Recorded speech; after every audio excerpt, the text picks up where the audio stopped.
If you are working as a 2D animator in After Effects, you might have used this really cool plugin Joysticks and Sliders.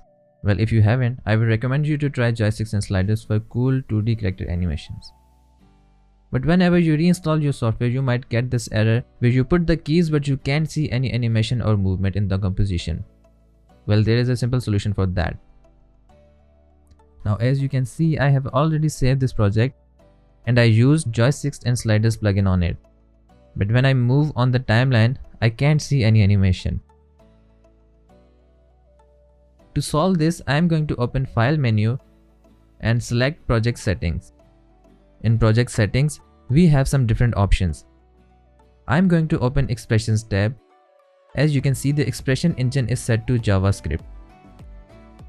All we have to do is change it to Legacy Extend Script.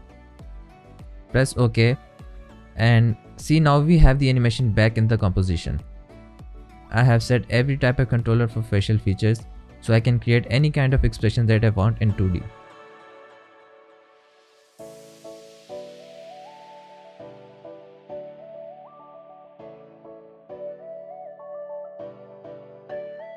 Now if you like the video, hit the like button and subscribe to my channel.